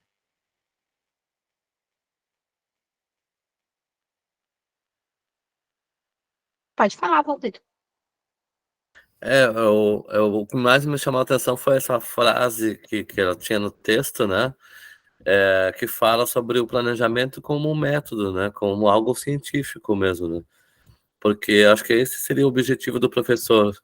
E é uma coisa que me incomoda muito quando as pessoas têm uma visão do professor como se fosse algo que, principalmente com relação à pedagogia, como se fosse algo banal, como se ser pedagogo ou trabalhar na educação infantil fosse somente cortar EVA e trabalhar com TNT, né? Que a gente brinca até bastante sobre isso, né? Mas as pessoas não têm ideia de quão profundo e quantas teorias criança. Eu acho que também passa pela ideia as pessoas têm da criança como se não fosse um sujeito, né? Como se não fosse algo que não tivesse finalizado, como se não fosse uma pessoa, né? Que ele passa a ser uma pessoa depois de que já está encaminhado, vamos dizer assim, né? Depois que fez 18 anos, ele é uma pessoa. Até essa idade, ele não é nada, né? E é justamente nessa idade que a gente vai formar as bases para um adulto, para um cidadão, né? É a fase mais importante do desenvolvimento da pessoa, é na infância, né? Então, o estudo que a gente faz é muito sério. E as práticas que a gente tem depois desse estudo e durante ele são muito importantes, né? E as pessoas banalizam demais. E eu acho que nessa frase que eu tinha mencionado antes, que ela fala sobre o método, sobre depois a reflexão sobre a ação que a gente teve dentro da sala de aula, para fazer um novo planejamento, e que isso não tem fim, né? A gente começa a planejar, mas não termina, nunca, porque a gente tem que estar sempre refletindo sobre as práticas, né? A mim me chamou muita atenção, até para que nós, como profissionais, a gente possa conseguir ter essa visão e nunca esquecer disso, ter isso como em mente sempre. Porque o nosso trabalho é um trabalho científico, é um trabalho diário e que não termina nunca, né? Porque o que eu noto nos professores que têm essa visão mais bancária, nas formações mais antigas, né? Que antes era só despejar o conhecimento e ir embora para casa e deu, acabou. Aí acho que também faz falta que que o Estado, né, a União, enfim, que os governantes consigam enxergar esse papel do professor como... Porque fazer o planejamento, geralmente, ele é feito depois do expediente do professor, né? Aqui no município, pelo menos, tem o dia de planejamento, que é um dia que as pessoas acham que nesse dia o professor está de folga. Na verdade, ele não está de folga, ele está trabalhando em casa, planejando as ações que ele vai ter com os alunos dentro da escola, né? Mas acho que o Estado não tem esse dia de planejamento, por exemplo. Isso dificulta o trabalho do professor, porque o trabalho que ele está fazendo depois da aula, ele praticamente está trabalhando de graça, né? Ele está planejando a ação dele dentro da sala de aula, que é o momento onde está sendo remunerado para fazer esse trabalho. Ou seja, o trabalho do planejamento, ele é tido como algo que o professor tem que fazer somente por amor à camiseta, né? E, na verdade, esse é um horário de trabalho e a parte, talvez, mais importante do trabalho dele, que é o planejamento, né? E isso não é visto, de alguma forma, como importante. E eu acho que as formações que estão sendo feitas agora são muito de qualidade superior às anteriores, porque eu acho que elas focam no trabalho do professor como alguém que ensina e também aprende, né? Porque ao refletir sobre a prática dele, ele está aprendendo, ao ter a troca com o aluno, ele está aprendendo. Mas eu acho que o fundamental de ser professor é ensinar, né? E assim como o do advogado é advogar, o do dentista é fazer o trabalho de dentista, né? O do professor é ensinar, né? E aprender também. E eu acho que antigamente não se tinha essa visão.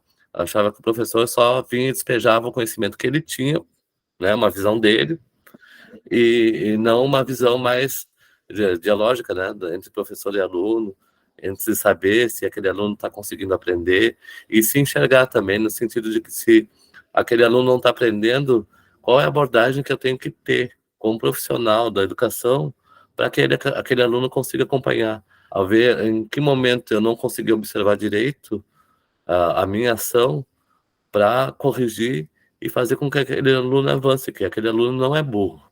De repente, a minha maneira de ensinar não foi suficiente para ele. Eu acho que isso é muito importante no planejamento, é fundamental para o exercício da nossa profissão. Uhum. Ótimo. Realmente, né? Tu resumiste. O planejamento, ele é central. Sem planejamento não se tem intencionalidade, sem intencionalidade não se constrói conhecimento, né? Só que o próprio professor, né, por uma série, uma conjuntura histórica, que vocês vão estar vendo isso em inúmeras histórias, principalmente disciplinas, principalmente que trabalha a história da educação, né? Historicamente, né, o professor, ele mesmo, né, se mostrou naquele pedestal de, bom, eu sou quem conhece e eu estou transmitindo conhecimento. Essa é a minha função, transmitir conhecimento, né? E funcionava bem por um bom tempo, porque não se tinha todos na escola, porque os alunos não discutiam, não tinham a voz que tem hoje em dia, né? E porque a gente não tinha o Google para pesquisar. Hoje em dia, o professor não pode dizer que ele é detentor do saber, porque o saber está aí espalhado, né? Na verdade, o professor ele tem que ser o mediador para que o aluno busque esse conhecimento, né? Mas aí tem questões históricas do ser professor, né? Até do se valorizar essa profissão, que historicamente não é valorizado, né? O professor da educação infantil, até pouco tempo, ele era visto como aquele profissional que apenas cuidava, né? Onde eu deixava meu filho para ser cuidado. A educação infantil, lá na sua história, vocês vão ver ali na disciplina Teoria e Prática de Educação Infantil, na sua história era vista como lugar de depósito de crianças, né? E a professora é a tia. Infelizmente, em algumas escolas, a professora continua sendo a tia, né? Ela não tem essa questão de de ser a professora. Sim, e professor ele não tem que ser alguém que faz por amor a coisa. Ele é um profissional, né? Ele, claro que tem que se relacionar bem com as crianças, mas ele não tem necessariamente que amar crianças. Quando tu pergunta para os alunos de pedagogia, o que tu te trouxe até a pedagogia? Muitos dizem, eu amo crianças. Amar crianças não te faz um bom professor, não é? Então, tu precisa ter uma boa relação com as crianças, mas essa relação ela é construída a partir de vários patamares e o planejamento é um deles, tá? Tu não consegue te relacionar bem com uma turma sem planejar, vai virar um caos, né? E sobre o tempo que se tem para planejar no Brasil, isso é uma piada, né? É piada, porque a gente não tem tempo para planejar. Os professores, às vezes, trabalham 40 horas, né? Às vezes 60 horas. E quando tem esse tempo, os professores não aproveitam, porque o dia de planejamento, muitas vezes, é o dia de fazer as coisas de casa, é o dia de passear, ir no centro, resolver questões, né? Então, não se encara aquele momento, bom, esse momento é precioso para eu planejar, né? E a gente precisa planejar para ter uma boa aula, né? E isso se vê até numa universidade. Às vezes o professor chega lá, lê lâmina, lâmina, lâmina, dá a sua aula e vai embora, né? Então ele despejou o conteúdo ali, ele não trabalhou com aquele conteúdo. Então, para o professor ter condições de fazer um bom planejamento, o ideal seria que nós fôssemos uma França da vida, né? Na França, o professor trabalha 20 horas e tem mais 20. As outras 20 horas são para planejar, né? Então, a gente não tem salários adequados, a gente não tem formação adequada, a gente não tem incentivo, políticas públicas adequadas, né? Para isso. A gente tem governos que fazem boas políticas de educação, depois sai aquele governo, a gente perde tudo, começa do zero, né? Então, o nosso sistema educacional, ele é muito falho exatamente porque nós temos políticas públicas em sequência que façam a formação de professores, né?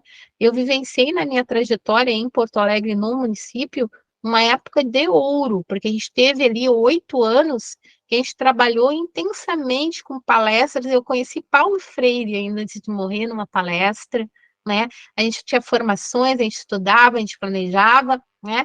E, de repente, trocou o governo e se perdeu tudo isso, não é? Então, essa questão do professor também lutar, né? Por seu espaço de planejamento, né? Se apropriar desse espaço. Eu sou profissional do ensino, eu preciso do meu tempo de planejamento, eu preciso avaliar o que eu estou fazendo. Valdoir, depois Grace. Ainda coloquei uma frase ali no chat, né? Que digo que o Estado foi responsável também por criar esse imaginário nas pessoas de uma forma geral, de que a docência é um sacerdócio, né? Até eu vi uma tira, não cheguei a buscar o contexto dela, se ela é real ou não, que tinha uma cartilha das atitudes que a professora, porque primeiro se tinha uma ideia de que só mulheres poderiam exercer essa função, porque elas teriam uma suposta habilidade natural em lidar com crianças, né? Então, a ideia que se tinha é que na educação infantil só mulheres poderiam fazer, que elas teriam uma aptidão natural.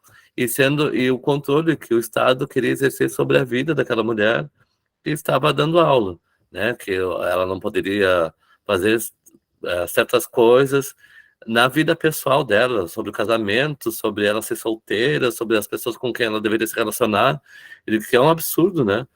Agora a gente consegue entender isso como um absurdo, né? Mas que ainda de alguma maneira, mas isso né? historicamente. Elas querem ter controle sobre a vida pessoal daquela mulher ou daquele profissional que está trabalhando na educação. Não vê ele como um profissional, ele é um professor dentro da escola, mas que ele tem uma vida pessoal e o direito a viver ela conforme lhe parece, né? E isso ajuda a que a profissão seja desvalorizada, né? E aquele profissional, ele é uma pessoa capacitada e que ele tem que exercer bem a função dele dentro da escola. E fora dali, ele tem uma vida, né? E ele precisa de tempo para planejar, ele precisa de tempo e dinheiro para viver, né? Ele tem que ser reconhecido financeiramente e com tempo para poder trabalhar com qualidade, né? Com certeza. Essa questão do gênero, né? Do professor, ser mulher, né? Professora, né? A questão maternal, né? Então, o professor tem que ter essa questão maternal. É uma questão histórica que nos marca muito ainda, né? Inclusive, as professoras mais bem vistas eram aquelas que tinham filhos, né? Porque tinham mais amor, né? Então, essas questões todas ainda perpassam o nosso ser professor e nossa docência, e são questões que a gente tem que discutir e sair desse senso comum. Grace. Estou me dividindo entre as duas coisas aqui, professora. Não, sobre lá do que a senhora estava falando, dos planejamentos, né, dos professores e a falta de tempo. Hoje a gente ainda estava conversando, eu e essa professora titular, da onde eu trabalho ali, que é como ela disse, agora eles dão uma folga na semana para o professor. Só que não se torna, não é uma folga na semana, eles chamam de hora atividade, para eles fazerem todo o planejamento das aulas de toda a semana.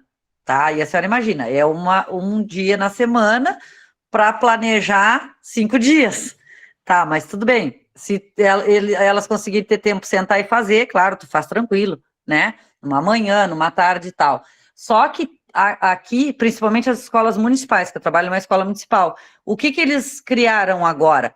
Eles criaram um programa na própria Secretaria de Educação, tá? Eles criaram um programa lá, que elas entram no NOT, ali vai a presença já das crianças, né, a chamada, vai tudo para a Secretaria de Educação agora.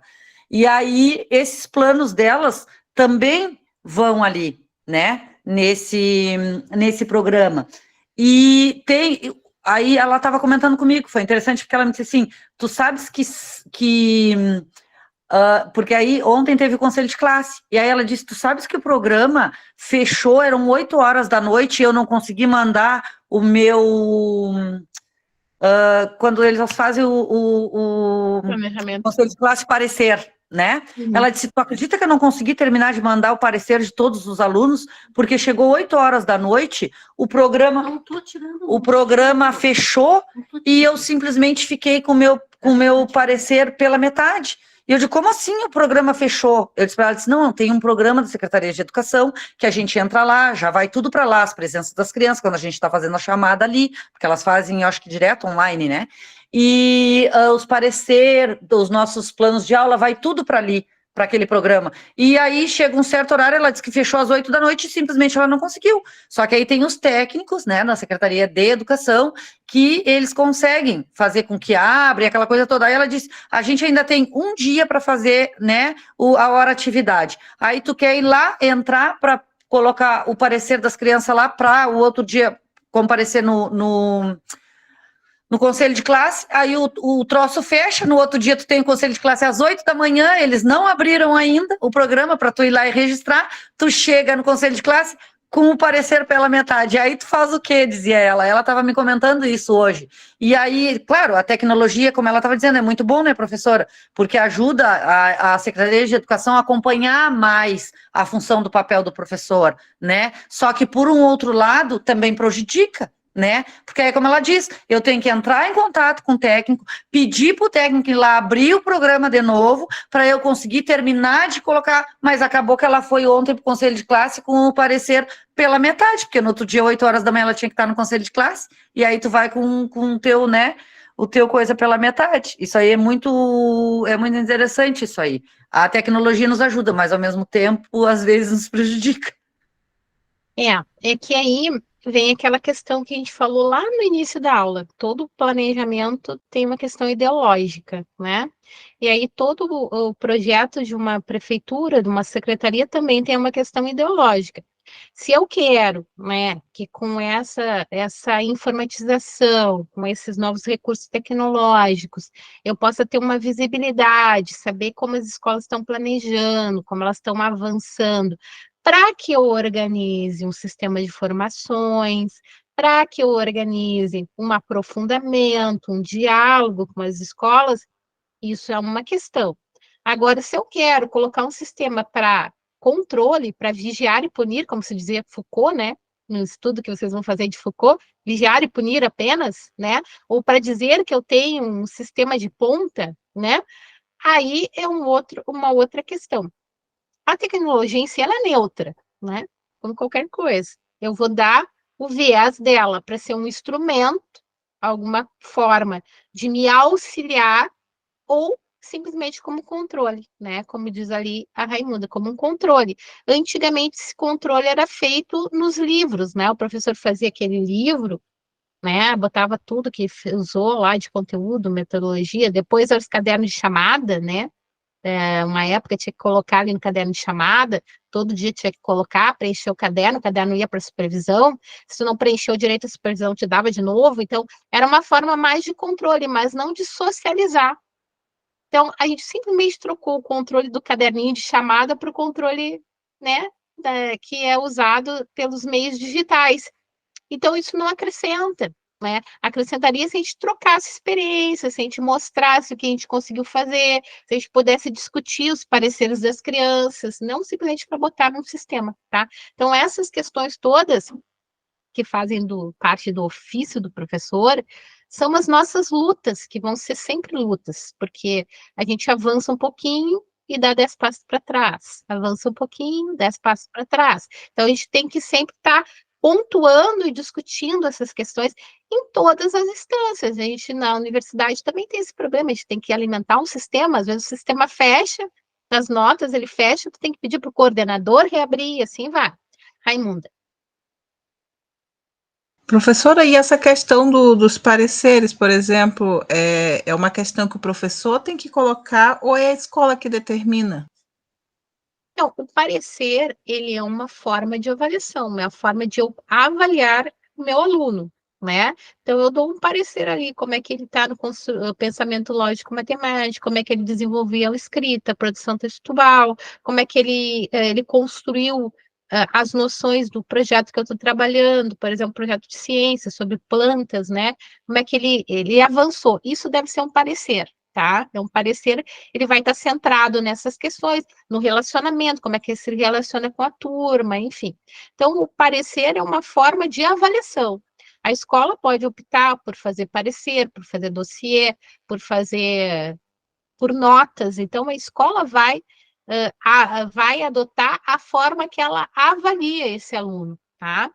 E as secretarias também, elas costumam padronizar, né? Agora todas as escolas vão fazer parecer bimestralmente ou por trimestre, né? Então, elas vão determinar, né? De que forma? O parecer é um instrumento muito interessante de avaliação, se bem usado, como tudo, né? Então, eu Pois posso é, mas pegar um parecer e não usar eu bem. digo assim, tá, eu entendi essa questão do parecer, mas a questão do professor com esse parecer, por exemplo, eu observei que o professor ele não pode opinar ali. Já é uma determinação da escola. A escola já tem aquilo ali escrito e é aquilo que o professor tem que passar. Colocar a assinatura dele embaixo daquilo que a escola colocou ali para ele. Isso não é um parecer, tá? Isso não pode ser denominado como um parecer. Um parecer é um construto do professor, ele vai construir aquele parecer pensando, avaliando o aluno, o desenvolvimento do aluno. Ele não é algo que vem pronto, né? Eu posso ter uma ficha avaliativa, que aí vai ser aquela de xizinho, né? Que eu vou botar o aluno construiu o número, depois xizinho. O aluno, sim ou não. Isso aí é uma ficha que normalmente é construída pela escola e o professor vai colocando, vai avaliando. Agora, um parecer pronto, feito pela escola, não é um parecer, de fato, tá?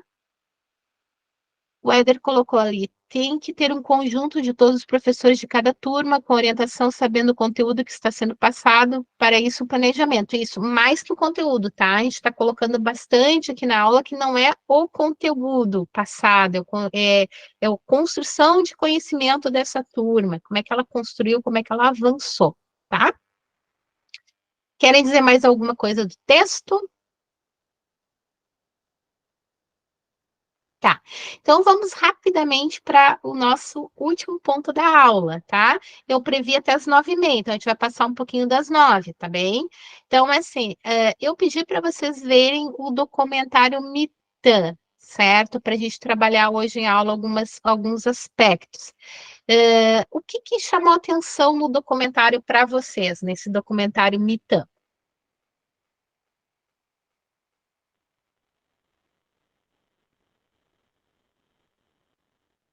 Professor, eu confesso que eu não cheguei a ver, agora eu vou ver final de semana esse documentário. Não? Não. Alguém viu, gente? Fala, Éder. Eu vi, professor. Eu achei assim a liberdade que fala ali sobre a liberdade da criança de se expressar, de desenvolver. Aí, assim, eles falam muito na criança desenvolver com o tempo, né? Assim, a liberdade dela, os saberes. A criança já carrega isso e deixar a criança. Claro que na escola curricular, a escola normal que a gente trabalha, poda a criança, né?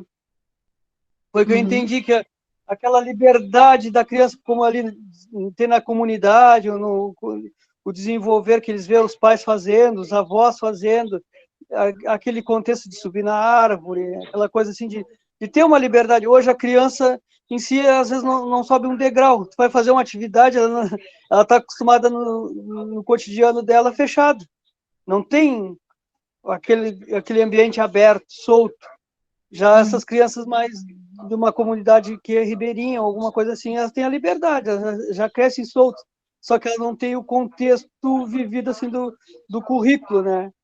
Que ali, mas a criança está aprendendo. Eu vi ali naquele vídeo ali a criança brincando, escrevendo o nome, estava selecionando as pedrinhas, as flores, aquilo ali está selecionando, está aprendendo ao mesmo tempo, só que mais livre.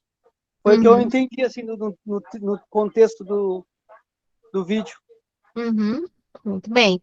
Então, o documentário, né, ele vai tentar aprofundar exatamente esse universo infantil, né, que é muito baseado no brinquedo, na brincadeira, nas músicas de roda, na cultura da localidade, vai pegar várias culturas ali, né, e digamos que ele nos questiona, né, sobre qual é o papel do professor, né? O papel do professor seria olhar essa cultura, a cultura da infância, e poder ter isso no seu planejamento, né? Fazer parte do planejamento. Ok, nós temos uma infância agora que é muito tecnológica, é muito isso, mas tem coisas que a gente pode resgatar nesse ser criança, né? Na forma de ver o mundo. A gente vê ali que a criança tem um jeito fantástico de ver o mundo.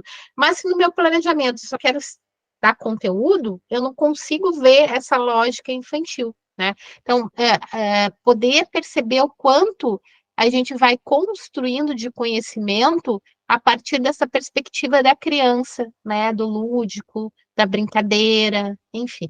Grace, pode falar. Eu vou tentar aqui, professor, porque agora tô acabando aqui. Deixa eu ver se eu consigo. Para aí, só um pouquinho. Só um minuto.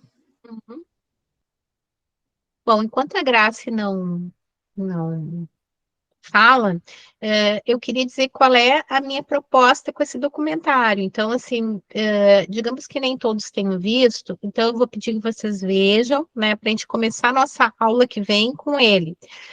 O que eu vou sugerir para vocês na próxima aula aqui?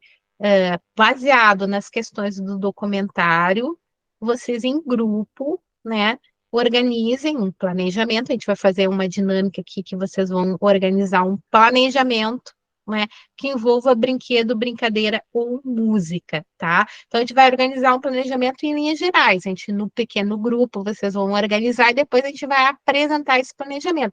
Então, o documentário ele vai servir como inspiração para esse planejamento. É um exercício de planejamento, tá?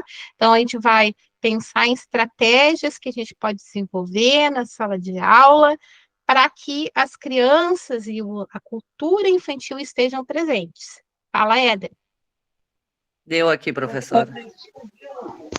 Só deixa o Éder falar, depois tu fala, Graça. Tá bom. Pode falar, Éder.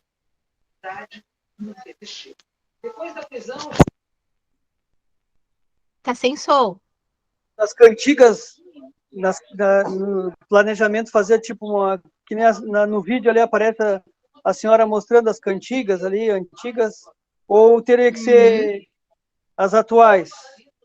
Ou cantigas de roda antigas, qualquer uma. Vocês no próxima aula vocês vão conversar entre vocês e vocês vão eleger, tá? Vocês, inspirados no documentário, vocês vão eleger. Bom, eu lembrei do jogo de 5 Marias. Tá, ok, pode ser um planejamento para isso.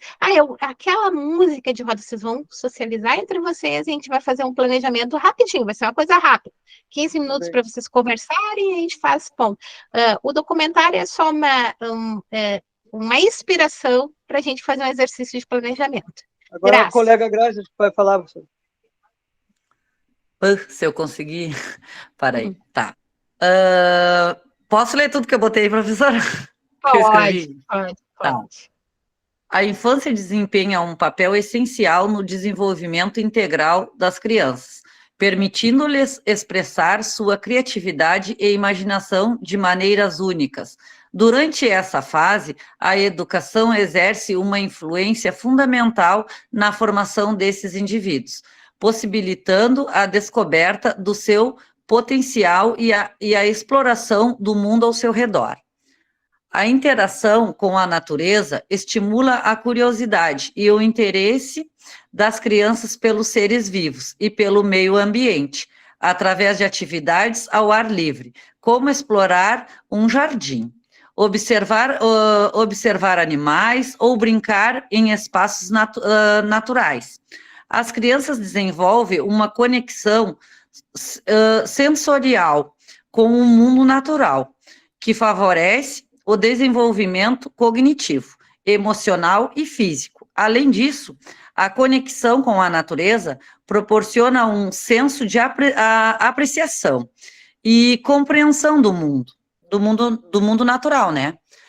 Nutrindo a consciência ambiental e a responsabilidade em relação ao meio ambiente.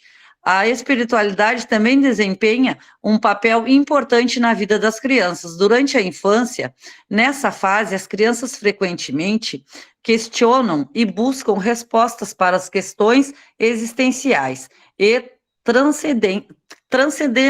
transcendentais.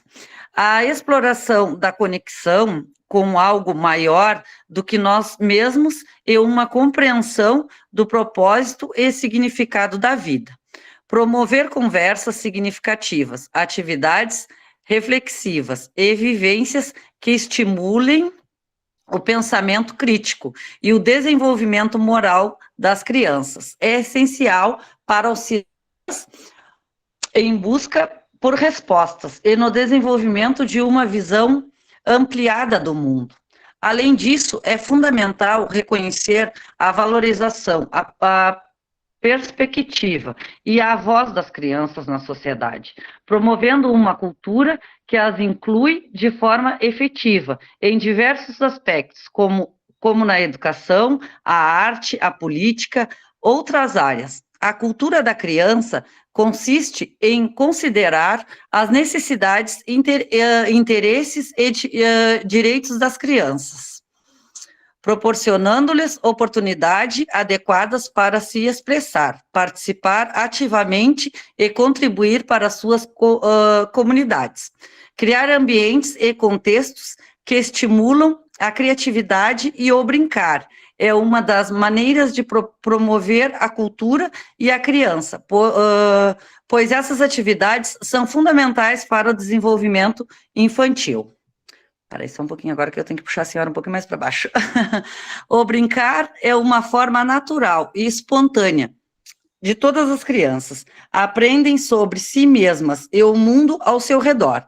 Durante o brincar, elas exercem sua imaginação, exploram diferentes papéis, experimentam emoções e desenvolvem habilidades sociais.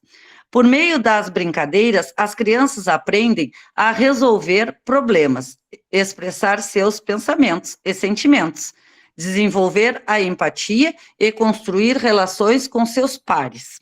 O brincar também estimula a criatividade, pois oferece às crianças a oportunidade de experimentar, inventar, criar e transformar ideias em ação, desenvolvendo assim sua capacidade de inovação e pensamentos originais. Em suma, a infância é um período crucial para o desenvolvimento humano, no qual as crianças têm a oportunidade de expressar sua criatividade e imaginação de maneira única. A educação, a conexão com a natureza, a espiritualidade e a cultura da criança desempenham papéis fundamentais nesse processo. Reconhecer a importância do brincar e da criatividade no desenvolvimento infantil, contribuir para uma abordagem mais holística e enriquecedora nesse período tão especial na sua vida, as crianças promovendo um desenvolvimento integral e saudável. Muito bem, eu estava aqui rindo porque a Grace, ela sempre se aprofunda, né? Eu pedi para ver o documentário. Eu me passo, professora. Desculpe, eu me passo. Eu achei que ótimo. nessa aula a senhora só iria comentar sobre o vídeo. Aí eu acabei fazendo só sobre o vídeo. Não, mas é ótimo, porque eu vejo como tu sistematiza, e isso é um exercício muito importante para quem está se tornando professor, né? O conseguir refletir sobre as questões, sistematizar, escrever, se expressar, e tu fez uma excelente síntese do documentário, né? Mas já daria para a introdução do teu TCC lá, sobre brinquedo, brincadeira, sobre a formação mais holística, ó, já dá para introduzir um TCC. Então, ficou muito bom. Tá, por que não? Isso pode desenvolver mais e aí fazer alguma coisa nesse sentido, por que não? Tá? Já que está tão inspirada, assim, pelo documentário. Mas é isso mesmo, né? A questão do brinquedo e da brincadeira como importante, né? E aí a gente transportar isso para o planejamento. Uma das coisas que me dá mais tristeza ver é uma pessoa chegar no estágio, como eu fui muito tempo orientadora de estágio, né? E aí, claro, a gente vai se adaptar à escola. Às vezes as escolas têm lá o conteúdo, né? Por exemplo, terceiro ano vai trabalhar plantas, né? E a pessoa vai lá, trabalha um texto sobre plantas, depois uma folhinha sobre árvores com caule, raiz e não sei mais o que, depois pinta a folhinha e depois faz exercícios. Aí realmente é de cortar os pulsos. Por quê? Porque toda essa questão que está ali, a natureza circundante, Jaguarão tem muita natureza, as crianças podem ir, podem brincar, podem explorar, podem aprender brincando, podem entender essas partes da árvore lá na exploração mesmo, né? Não precisa ser dentro da sala de aula, 4 paredes.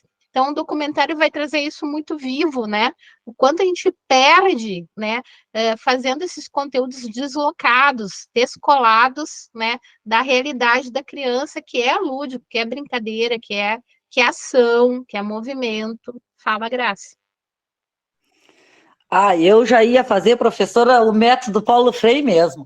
Ia levar essas crianças para o pátio, levar para a rua, levar para passeio, fazer qualquer tipo de daneza com eles para explorar o que a criança tem de melhor, né, professora? Inclusive, desculpa que eu esqueci de lhe dar os parabéns por a senhora ter conhecido o nosso patrono da educação, Paulo Freire, pois teve um fórum agora há pouco tempo, né? As gurias até foram e eu perdi, porque a universidade não nos proporciona muitas coisas e não divulga muito, né? Que eram para, né, nos levar até de graça, mas estavam cobrando R$60, né? A excursão e pouco divulgado. Então eu queria lhe parabenizar por a senhora ter o privilégio de ter conhecido o nosso patrono da educação. Foi um privilégio mesmo. Ele era uma pessoa doce, sabe? Uma pessoa que te prendia, era uma pessoa fantástica, né? A palestra dele era uma coisa que tu não queria ir embora, né? Realmente, ele era um educador de verdade, né? Ele era um professor e um educador. Bem, então, gente, eu vou fazer a proposta de quem não viu o documentário assistir, quem já viu, então já tem essa bagagem toda, e na próxima aula nós vamos começar nos reunindo, assim, em grupo, vamos ver quantos vão ter aula, se tiver pouquinhos que nem hoje, vai ser um grupo só, se for mais, a gente vai ter 2 grupos, né, um em cada sala do Meet, para vocês pensarem, bom, baseado nesse documentário, eu vou construir um plano de aula para uma turma, daí vocês vão definir, eu quero pré-escola, vamos primeiro ano, o segundo ano, o terceiro ano, vocês vão definir, né? Que turma? O que eu posso fazer? Né? Que trabalho eu posso fazer? Vocês vão só listar, tá? É um exercício. A gente vai começar com esse exercício na aula que vem. Depois desse exercício, então, eu vou entrar na questão dos projetos de trabalho. Eu vou trazer alguns exemplos de projetos de trabalho, tá?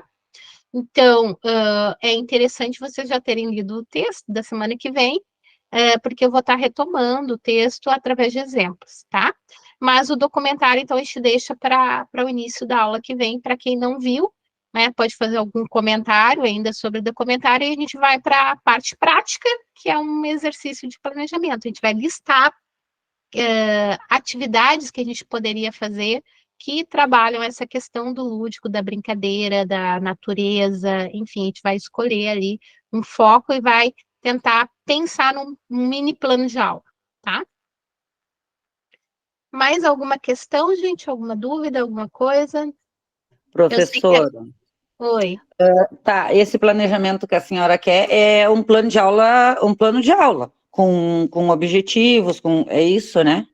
Isso, não te preocupa que na aula que vem eu vou orientar. Vocês vão Tá, estar fazendo tá, junto comigo, tá? tá. Vamos fazer Então, juntos. A gente vai fazer tá bom, então. não é eu tenho que fazer um plano para a semana que vem, não, a gente vai fazer juntos. É um Aham. exercício de aula, tá? Que bom que a gente vai aprender isso, porque tem professoras que nos pedem planos de aula, mas não nos explicam como fazer um plano de aula, como tu montar um plano de aula. Mas que bom que a gente vai fazer todo mundo junto. Vamos fazer coletivamente, tá? Tá bem, então. Então, eu sei que a Grace e o Éder viram, eu não sei se os outros viram, daí o tema de casa é ver o documentário, para poder pensar em estratégias, tá? Mais alguma questão?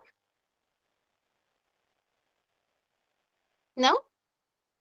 Então, nos vemos na próxima aula. Com esse primeiro momento vai ser isso, segundo momento, projetos de trabalho, tá? Tá, o texto que a senhora falou para a próxima aula é o outro texto, não é o Isso. que a senhora estava comentando hoje. Não, esse a gente já fez o comentário geral, agora é outro texto sobre projetos de trabalho, tá? Ele não é, se vocês não lerem, vocês vão entender igual a aula, mas se lerem vai ser mais Fica interessante, porque É. vão fazer relações, tá? Então tá, obrigada, professora. Então tá, gente, se era isso, então nos vemos na próxima aula, é uma aula bem prática, a aula que vem é só prática. Agora essa Boa noite, segunda professora. unidade é prática. Boa noite, tá? Vão ter bastante momentos de prática agora. A nossa próxima aula aqui tem uma que falha, né? Que vai ser Sim, só semana gravada. que vem é para vocês fazerem as leituras e se apropriarem na outra, a gente... E aí na outra. Isso, tá. Isso, tá? Tá bom, então. Boa Abraço, noite, professora. gente. Boa noite. Boa noite, professor, e a todos. Boa noite, professora.